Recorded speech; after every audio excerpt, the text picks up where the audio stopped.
Karmelita on hai. Se on oikeastaan aika söpö hai. Bentley sai vanhempani aivot.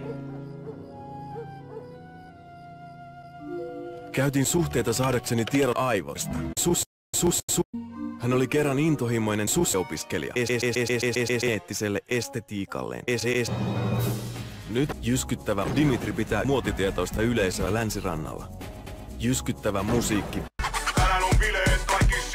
ja aavistus pyrstösulasta houkuttelevat yöklubiat, ja täällä on piilotettuna jyskyttävä yleisö. En tiedä mitä Dimitri aikoo tehdä tänä yönä. Mutta ne pyrstösulat tuhotaan. Me oltiin tehty se. Dimitrin jyskyttävä yleisö oli meidän. Bentley halusi kokeilla uutta yleisöä ja minä jyskyttävää Karmelita.